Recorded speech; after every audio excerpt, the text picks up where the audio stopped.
Hello there. Welcome back to the Adventures in Advising podcast. Thanks so much for joining us today. Always appreciate your support. This is Matt Markin, and hello to Ryan Shekel. What's up, bud? Hey, Matt. How are things? Things are where they are. It's That's registration season by the time we're recording this episode. So hopefully things are going well with you. And guess what, everyone? We will be talking about generative AI. It's not just a topic Ryan and I like to chat about.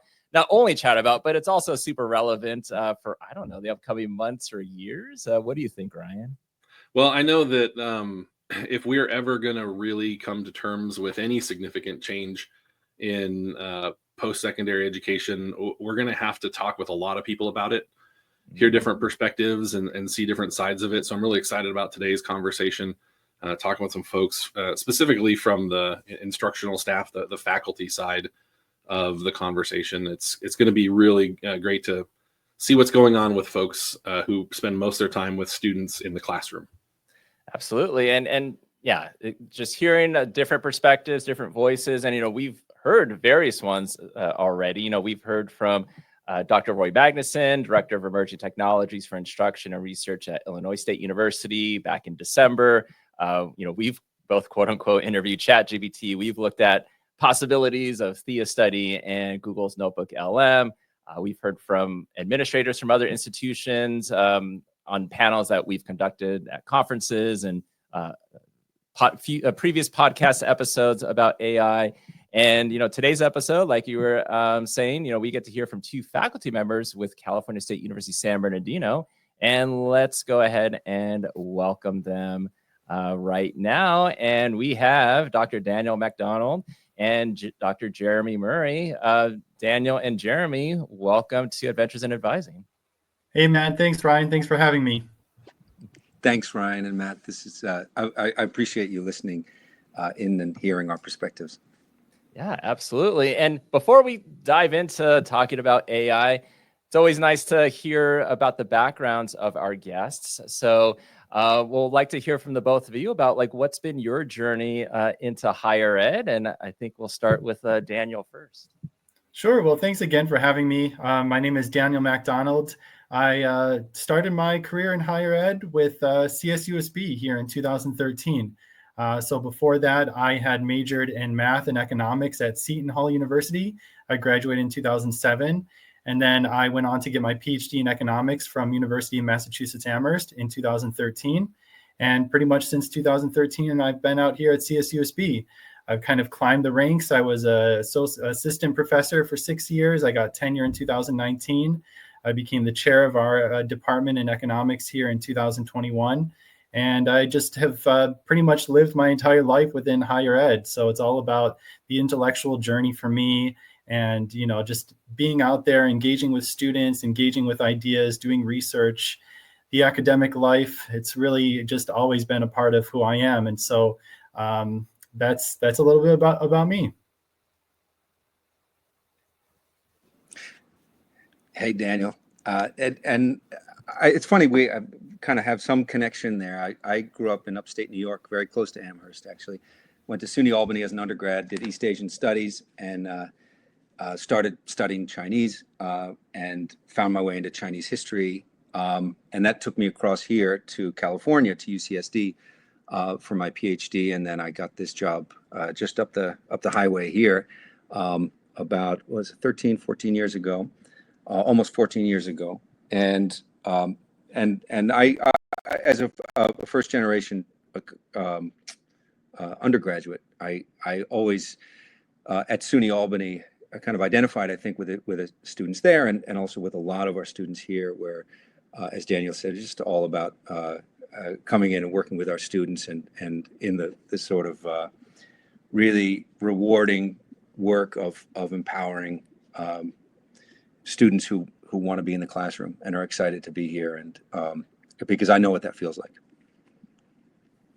Yeah, and I know Ryan and I, when we've talked about this topic that we're going to, now talk about with AI, we were like, oh, who could we ask? And I was like, well, I know someone. And, I know Daniel and I have, chatted before about AI. We've worked on other projects together. Kind of one of the proactive faculty members that I've gotten to know over the last couple of years. And then Jeremy, we've gotten to know each other a little bit too. And Daniel said, I know someone else that might be interested in chatting about this, and kind of roped you in. So again, appreciate you both being here. And, I'll just throw one more question out before throwing it to Ryan. But I was interested we're both interested to know about, from your standpoint, like kind of your personal views in general about AI. What would you say those are? Jeremy, do you want to go first? I'll go first, and I'll sort of see below because I think we're gonna talk about it a lot.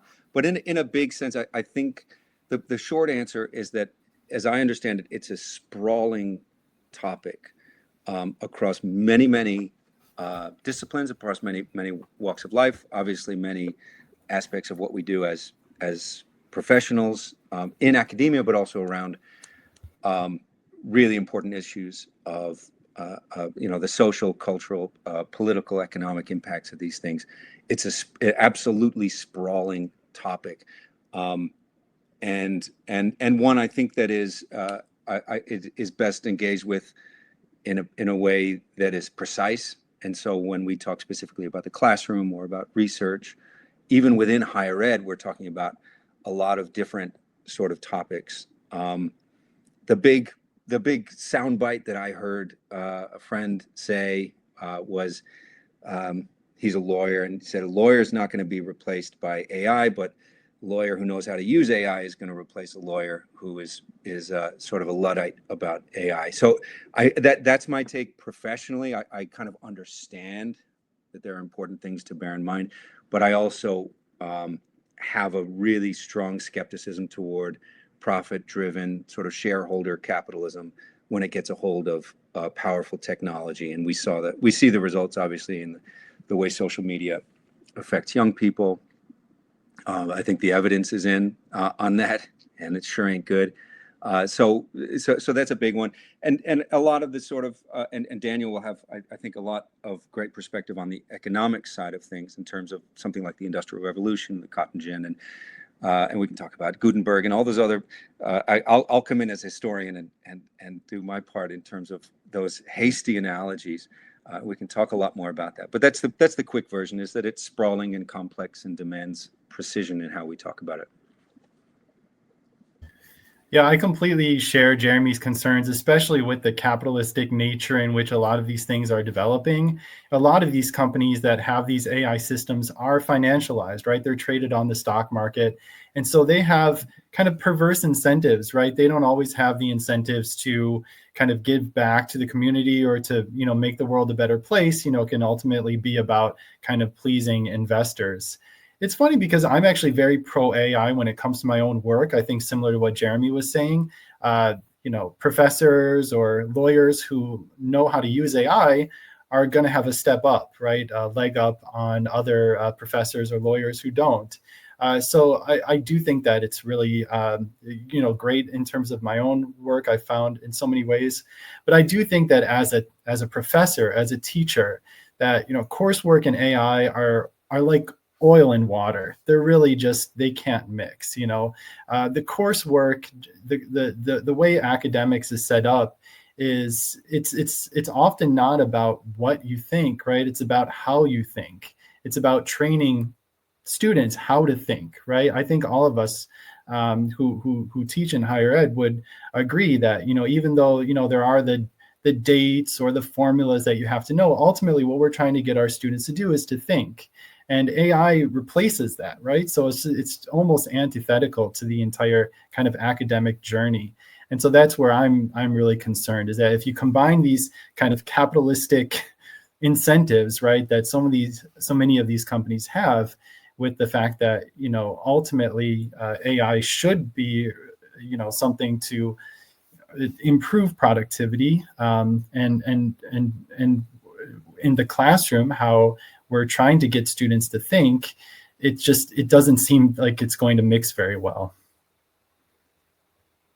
So given your sort of personal perspectives on AI, and the concerns that you have as instructors and people trying to get students to think, do you have your own AI policy in your syllabus, or is there a departmental policy that you're following? Like, what kind of scaffolding support do you have, not only for yourselves and your colleagues, but for students understanding what the expectations and the sort of the parameters are in the classroom?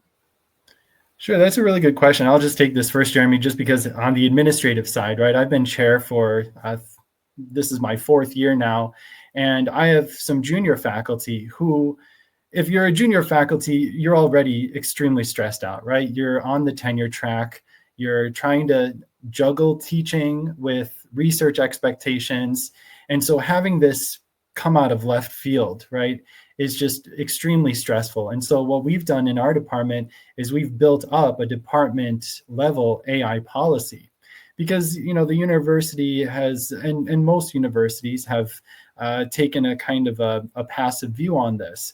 But, you know, when you actually get into the details and the nitty gritty, it is important that faculty have a kind of a unified voice or a unified position, so that if a student does come up with you know, some kind of issue or concern regarding a faculty's claim that, you know, this is plagiarism, which AI clearly is, right? Any representation of someone else's work is plagiarism, right? And so our faculty, especially again our junior faculty, we felt like they needed something to kind of fall back on, right? Like an authority that they can kind of refer to and say, well, this is what our department AI policy is, and so this is what's going to be enforced.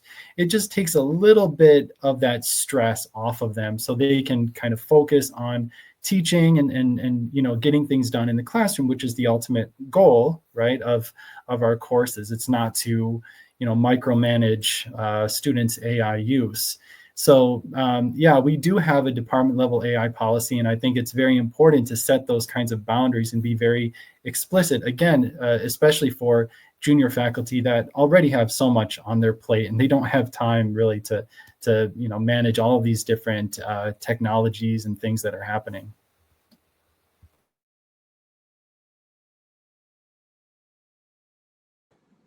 Sorry, I'm muted there, so you didn't hear me slurping my tea. I think I agree wholeheartedly with Daniel. We've got some department level policies that have been posted on our website. They, as Daniel said, these align pretty neatly with plagiarism policies. You know, Wikipedia's been around for a while. I think it's terrific and in really good hands. You know, it can be a very powerful tool in the same way that now we kind of involuntarily, well, I guess not, we choose to use Google, but Google has an AI function in its basic search, right? So if you're Googling, whereas the top hit used to be Wikipedia, now it may be a sort of AI generated answer. My brother, who's a lawyer out in Atlanta, had some coworkers or some people working for him who are using that Google AI function and coming up with incorrect answers about really important matters related to real estate law. And he caught it. He was the senior lawyer in the situation. He said, "No, that's wrong. Where'd you get that?" And they said, "Well, I searched it, and it came up as the first hit." Right. So that, I think that just the simple wrongness, is that a word? Of this, I think is an issue. And again, not to discredit the really sophisticated aspects of these tools. I think that as either a one-stop shop or as a first stop, I think it's deeply problematic. And so I strongly discourage it within my classes, but also recognizing that there may be some fun uses for it. You could train something and say, how would Confucius respond to a traffic violation in a desert highway, and there's a 4-way stop, and you can see for 20 miles that no cars are coming? Can you just blow through that stop sign? And I would be interested in somebody training a language model to say, how would Confucius respond to my question? That's fun. You know, that's a neat thing to do, and it's pretty cool. You know, how would Mencius respond to his name being used by a white nationalist? You that would be something I think he would be interested in. Those kind of things are fun aspects of it. And so I would never discourage students from that kind of technological and I think potentially very, very interesting kind of play. But when it comes to directly answering anything, I think that's a problem, obviously, in terms of copy and pasting. I have tinkered with it a little bit. I think it may present really interesting things for me, particularly in Asian studies, in East Asian studies, Chinese studies, for scholars who are moving into the field to potentially be able to translate vast amounts of material very, very quickly. Again, translation is not to be discredited, and I think what translation is not simply a sort of numeric conversion of values, but is something that's much more deep in terms of understanding the culture and the history of what's going on with the language at that moment. But that said, I think that there is some shovel work to be done for somebody who has those skills and who has gone through the sort of rigorous language training to say, well, I can, if I can translate the index of this archive, I'm going to know what box to go into to get the particular case that I'm looking for. And so I think there is a lot of value there. And in the same way, discrediting what it is potentially problematic. But I think, I love that we have services on our campus to start to help people to understand this, to understand it and its power. Yeah. And, you're talking about some of the resources or services that, let's say, CSUSB might offer, other institutions might offer. But then you have certain institutions, like, let's say, the Cal State University system that has ChatGPT available, or their version of ChatGPT education available for all faculty, staff, and students. You might have students from their perspective saying, well, I think like most 18 to 24-year-olds are using AI, and there's so many platforms out there nowadays. And I definitely get it in the sense that it's not everything's going to be as accurate, but it's always developing. But a student may not necessarily, you may have your policy where a student may not be able to use AI or is not, or is frowned upon to use it. But what if a student's like, I could use it for fun, but could I use it not necessarily to complete an assignment, but maybe to help me better prepare for something that's being learned in the class, and it can be like my study buddy in a sense? Again, I would really say that I don't think it should be used for those situations. Students are not allowed to use AI in my course for generating any answers to problem set questions or writing prompts that I might give them. For example, in my economic history course, they could use it to check their work. I think that verification is something that's kind of, it's not as appreciated within AI, and AI itself is not actually very good at verifying its own work, right? Like those early discussions of hallucinations and so on. But it's possible that in those kind of contexts, maybe they could use it to check their work, but they should still be, working everything else out on their own. Maybe in a research methods course, there might be some space for them to maybe bounce ideas off of AI in terms of, well, I'm thinking of taking this approach, or what are some drawbacks of using this model over that model? What do you think of this argument? What is the best argument against, my thesis? And have them engage, because that's the kind of way that I use it.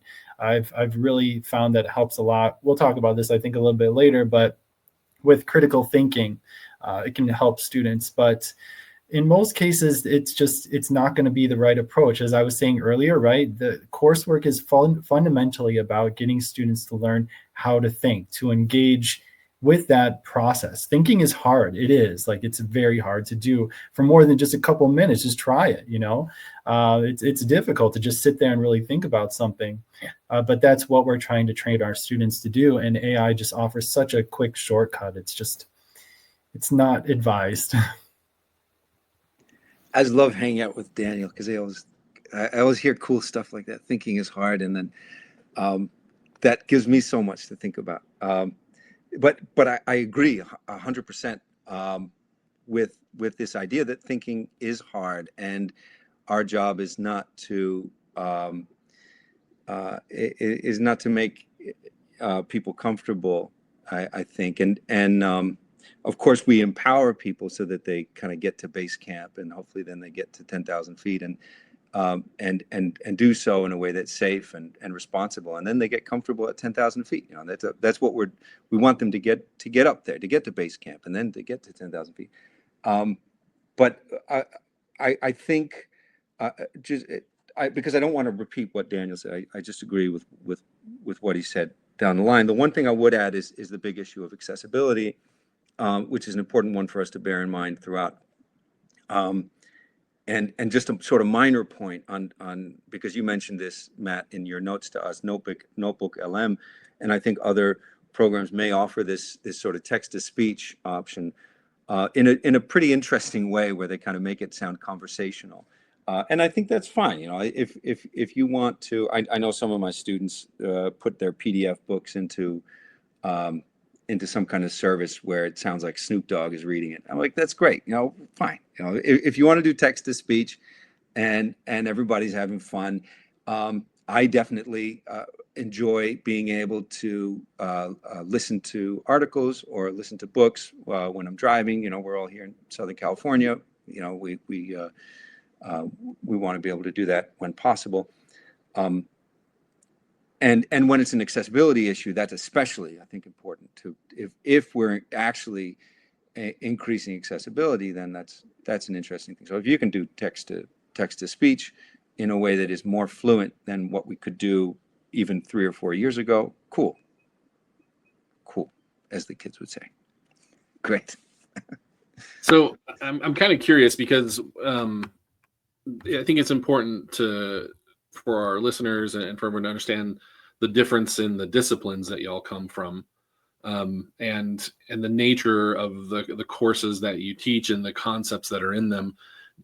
This is sort of a two-part question, but the first thing I'm curious about as I'm listening to your answers and your approaches to answering the question is, do you feel that this might be different in different disciplines, that the sort of approach to answering the question, is it appropriate? Can it be used? How it can be used? Do you feel it might vary by discipline academically?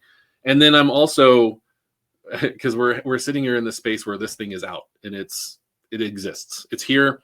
We've got to come to terms with it.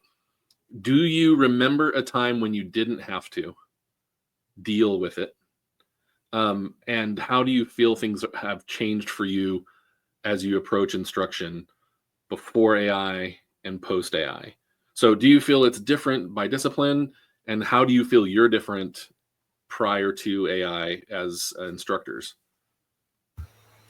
Sure, I'm going to go a little boring on this. So I'm going to say basically that I don't think there's a lot of discipline specific things, first of all, and that my instruction really hasn't changed too much before and after. And let me explain. So first of all, as I was saying earlier, I really think that the goal in higher ed is to get students to learn how to think, right? And that doesn't, that's not discipline specific, right? So for example, in my economics classes, it's true. I have, in my econometrics class, I have very specific challenges related to coding.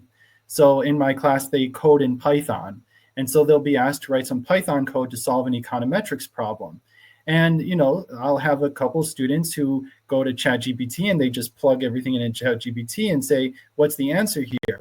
And it's so instructive what ChatGPT does, right? Because it gives an answer, but the code that it uses is way above the student's level, right? So the code is not, within what I taught. Like I taught the students how to approach these kinds of problems in the class, right? But then they just go, they ignore it, or they didn't come to class. They plug the prompt into ChatGPT and they get these, methods or these libraries that I've never talked about in the classroom, right?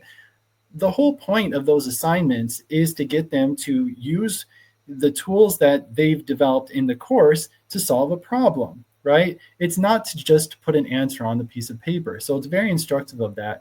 And so, I also teach economic history, though. And in economic history, it's very different. They read about social history and legal history, and I'll have them, I'll ask them questions about some, particular historical period, and what would, how would this look if we were to deal with a similar situation today, right?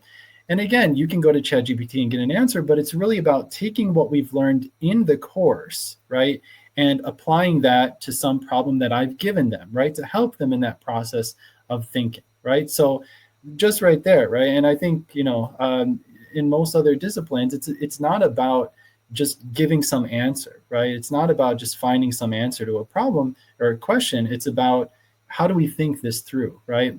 And so again, and then to the second part of your question about like before and after.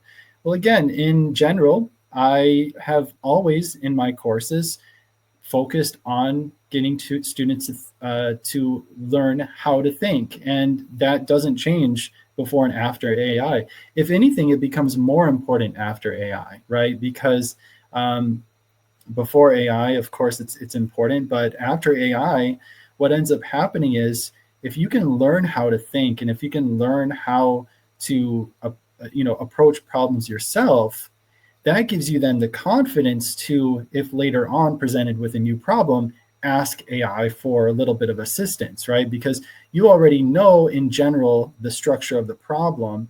And so that's where AI can help. That's where it helps me, for example. I already know a lot of the, things that are going on, but AI can help me, maybe shed some light on something or be that kind of critical perspective, right? So that's So that would be my answer. Thanks, Daniel, and thanks, Ryan, for the question. I need to think. I need to continue to think, like you said, that the sort of horses out of the barn, and we need to think about this tool being out there, our students having access to it, whether in the freemium form, whether in the paid form or the free form. And I think a couple things, and Daniel sparked off a couple ideas here. That there's of course, the old saw of the journey, not the destination, is a good one. And in a literal AI sense, I watched the movie Matrix when it came out, and it didn't really change my life or anything. But I know it's a very important movie for a lot of people. And there's a scene where he said, I just remember this scene where somebody uploads kung fu into his brain. I don't know if you remember this scene, but he's like, I know kung fu. And like, how bleak is that? That's the bleakest idea I've ever beheld. To think that all of the work, and kung fu in Chinese means work, actually, the word means work, all of the work that would go into that. And it's just been bypassed like a video game character. To me, is wild and deeply depressing. It gets me really upset and really sad for a mentality that would say, yes, I wish I knew kung fu right now. And I understand that like in a child. I understand that like, and our students aren't children really. I understand like a kid, like, yeah, I want to be I want to know 17 languages and I want to be master of all these things. And, this cool. Okay. And I understand that. And my kid's getting into D&D and Star Trek, and we can talk about Data later if you want, from the Next Generation. It was really cool. But I think that idea of bypassing is what sort of Daniel's answer got me thinking about. It's so important. I think in terms of how I teach, it's always been concerned about that, Ryan. To your question, I've always been concerned about making sure, as Daniel said, that students are engaged with the process of becoming better thinkers, and becoming more critical thinkers, and also being more skilled in being able to articulate what they do. And on that front, I always have aimed, and I've always done pop quizzes. I'm kind of a Luddite in this sense, where I do lots of paper pop quizzes in my classes. Students love that, as you can imagine. It's funny, they don't love it at first, and then at the end they're like, come on, hit me with a pop quiz, I'm ready. And there's always a how and a why in there in history. Why why did you draw this point out from the essay? Why did you draw this point out from the reading? And I take it a little bit farther than that, and I ask, why is it specifically important to you? And that gets tricky when we're talking about Chinese history 2,000 years ago. But like Confucius and the stop sign, you can make it immediately relevant to you when you talk about rituals, or when you talk about the way you feel about your parents, or the way you feel about society or the law or philosophy. You can, and one of the things we have to do is to make these things immediately relevant. That's how we teach students to travel light. That's how we teach students to become sort of engines of critical thinking and articulation of their deeply held beliefs and ideas. They can travel light with those ideas in their back pocket if they are practiced in expressing themselves and processing large amounts of information without the help of a device that I think can be sort of self-infantilizing as well. The idea that, oh shit, I have to read, sorry guys, I have to read a 500-page book for tomorrow. I just can't do it. Or I can't even start. I can't even start that journey. I'm so discouraged by the prospect of starting to read a 500-page book that I'm just gonna phone it in. And it's because they haven't been made to do that. They haven't been required to do that, and they do it like, oh, I can't, hit me with another pop quiz, I'm ready. They do 10 of them and they're ready to go. And Jeremy, like you were mentioning about making it more that that these students can connect with it. So maybe like on that personal level, does the fact that even though you both might have like your policies written in the syllabus or have a department policy, students probably are still going to, have the opportunity to still use AI in some format. Does that change up how you go about like assignments and how you go about teaching the material to students? I recognize they can enter, for example, the name of the textbook or whatever, and say summarize chapter 3. And it can say, well, how would you like to sound? I can give it to you in 1,000 different ways. I can do an interpretive dance and give it for chapter 3. The device is so clever, it can do anything. So what I do is I get them to introduce themselves to their classmates in a real way, and to talk about their experience. And as you all know, at our school, we have students come from vast array of backgrounds and experiences, and I say bring that to the class. You've got to bring yourself to the class. Not in every single thing, obviously, that's impractical, but in as much as you can, bring yourself to the content, to the material. I don't know. I mean, in terms of what they do beyond the classroom, I know that they can get a really nice summary of the chapter on from a language model. So I don't ask them for a 10-point summary of the chapter. It's nice if you can do that. Great. It's not hard.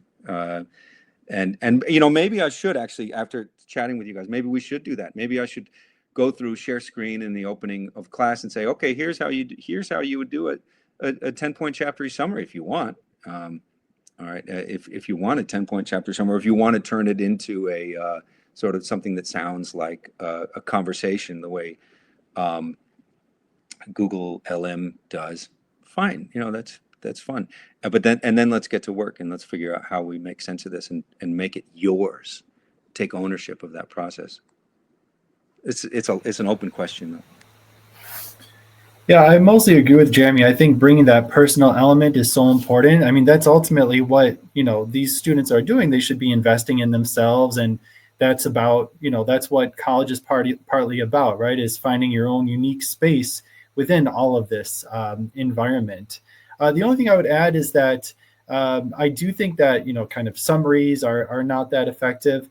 But what I've done since AI that is a little bit different than what I did before is I will have references to the lectures. So for example, using what we learned in class this day, answer this question. Or, how would this author that we read about in class approach this particular question, right? So that more kind of context-rich kind of assessments. Again, it's not, to go back to what Ryan was asking, it's not exactly different from what I did before, because before I could just ask questions and I basically assumed that the students were using the course material to answer the questions, right? But now you can't assume that anymore, right? You have to be more explicit, using the technique that we developed in Wednesday's course, solve this, or Wednesday's class, solve this problem, right? And that also makes it very hard for them to use AI, right? Because, well, what did I cover on Wednesday's class? I didn't cover the Hessian matrix. I showed a different method of optimization, right? So those kinds of things can really kind of help, kind of pick out who are the students who might be using the AI. But ultimately, it's about kind of, always referring back to what we've been talking about in class, and just making sure that everything sticks within some kind of embedded context. And so, yeah, that would be my answer. So I'm curious, you've given little hints here or there, but how are y'all using AI? If it's with regard to your work, or like as Jeremy was discussing with play, but like when you're using AI, where and how are you using it? I use it, and it's really helped me in a lot of amazing ways. I really can't even begin to express how good it's been for my own work. Coding is one of the major things. When I have data work that I need to get done, and I have a technique that maybe I'm aware of, but I don't remember how to implement it, just running to ChatGPT, throwing it in there is just so great, having something so I don't have to search through Stack Overflow for an hour on how to solve this particular coding issue. But then even in kind of bigger ways. So for example, I had something that I was writing a while back, and it was engaging with another piece. And I was having some trouble engaging with the piece. And I basically ran it through ChatGPT, and I said, how could I engage with this piece? What are some of the weak points of this piece? What are some of the strong points of this piece? And it gave me some great suggestions for how to basically angle my critique. And there have been other times where it kind of goes in the other direction. So I'll put forward a piece that I feel pretty good about, and I'll say, what are your hardest arguments against this? Just be harsh on me, right? Just let me know what you think. And that'll start a conversation where, they'll make some points, and I'll say, well, this is what I think about these things. And if you prompt it correctly, right? If you don't just like run something through there and say, summarize this, right? But if you really say, what are the weak points? How could this be improved? I've done things where I've got a deadline in a couple of weeks for a particular research report or product or something. And I'll say, set me up a schedule so I can finish this in 2 weeks. And they'll say, okay, for the first 2 days, do the summary statistics. For the next few days, work on the literature review. And it's been just amazingly supportive. I think something that Jeremy will also identify with is like, we both, like in grad school, there's grad students, smart people all around you all the time, right? And of course, like being in a university, working in a university, there's still a lot of PhDs around you all the time, but we also have service, right? We have a lot of other commitments that we have that are not intellectual, right? So it can be hard to have that same kind of environment where we had in grad school, where you just go to a seminar and you're exposed to a completely new idea, right, or topic. Or again, you've got grad students sharing an office with you, and you can just ask them about a problem. We don't have that so much. So AI can act as something like that, though. It can be that smart grad student that you just want to bounce a couple ideas off, or, oh, I really need some support on this. I don't feel like I have a good argument. How can it improve? How can I improve on this? And so for me, it's just been amazing, almost as a kind of like a colleague to help me in, emotional, intellectual, all sorts of different ways with my work. I have, like Ryan said, tinkered with it more in my work than deploying it this way. But these sound really effective the methods that Daniel's describing, especially in terms of things like planning out a large project. That's really cool. Sort of thinking, how do I get to a draft in 2 weeks or something like that. So I'm not a Luddite in that sense where I'm just gonna smash it. I'm interested and also kind of respectful the way you would be of like a tiger. This is a powerful thing, and there are ways that it can be used, and there are ways that it can be deployed. Again, I've done some work with this sort of designing a hypothetical Confucius and that kind of thing. And our Faculty Center for Excellence, FCE crew has put together a really terrific page, sort of tiles that help you think about things like creating really good prompts, really effective prompts. And so I've looked at a little bit of that, but I haven't. I'm still in the learning phase for myself in terms of how do I identify the best methods that I could apply and put them into practice. But I like the idea of learning more and gaining more efficiency and that kind of thing. Optimizing. I'm always wary of the word optimizing. I'm reminded of my students. I saw a kid with like a bumper sticker on his laptop that said, "Drink coffee, do stupid things faster." And so the sort of optimizing thing, I want to be really clear about what I'm optimizing, and all the things Daniel listed just now are terrific, are really great.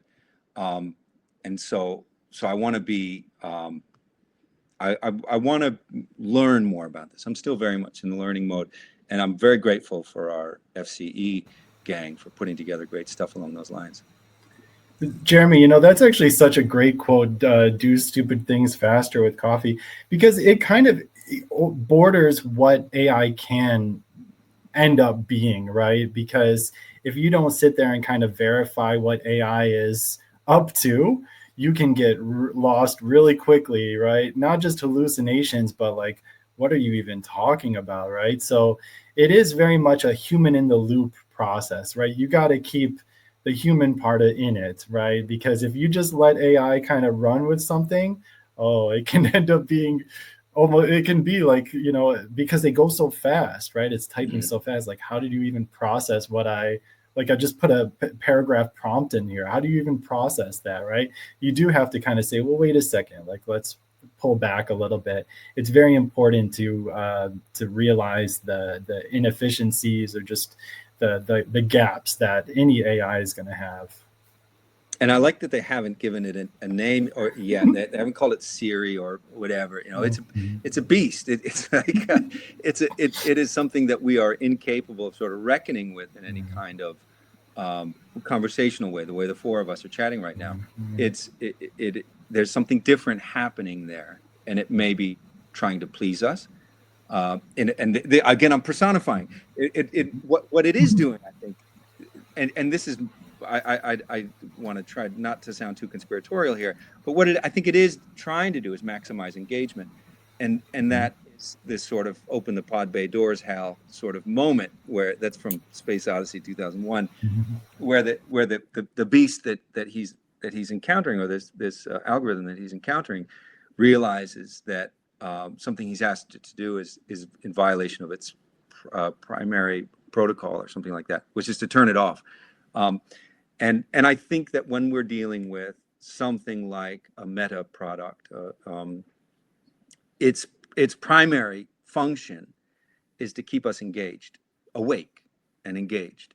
That is encountering whatever freemium services they are. It could be advertising, could be something else, which is different for the AI things, but I think that we'll probably drift in that direction unless something really course corrects very soon. We're going to drift in the direction of maximizing engagement, and that is troubling, because, like Daniel said initially, thinking is difficult, it is uncomfortable, and a tech guru is more interested in keeping us comfortable and engaged And this is a very, very different function that maybe is even antithetical, right? If the aim of this program is to keep us engaged, and our physical and intellectual comfort is part of that engagement, then I'm very, very, very wary of the kind of primary design of this thing, right? And I'm not saying I know everything about all these tech guys and what they're doing, but I do know that they bring biologists in to say, so how long do humans really need to sleep? Because we want them on maybe 20 hours a day, right? That is, and I know they don't give these products to their kids, right? So that's kind of, and I say they in a big way that sounds conspiratorial. I don't mean to be conspiratorial, but I think that understanding it with that sort of beast mode is important for us to sort of have very, very good tranquilizer darts on hand and strong iron cages to kind of understand what the potential is of having a tiger in your house, you know. Well, at least as a society, we already are glued to our screens as it is. So I don't know. Yeah. But we're going to leave it at that. We've reached our time. I'm sure we could have chat for a couple more hours. And I don't know, maybe Ryan and I in a year, we'll have you back on and see where your thoughts are at that point. But Daniel and Jeremy, thank you so much for being on the podcast today. Thanks, guys. I really appreciated chatting with you, and it was good to see Jeremy as usual. So thanks for having me on and the opportunity. Same. I always love the chance to chat with Daniel and Matt, and really nice to meet you, Ryan. This is just the beginning of so many discussions, so many important discussions, and I hope it didn't sound too much like a conspiratorial Luddite. Well, next time we'll talk about where that Luddite term comes from, and we'll have to talk about your Calder poster behind you too. So. Oh yeah, absolutely. And Star Trek. That's right. Yeah, Data. He's my kids just started watching it, and I think Data is there. I hope there are a lot of papers coming out soon from philosophy departments about the character Data in our discussion about AI. He's a very sunny version of AI, but he also had a brother in one episode. I don't know if you guys know that.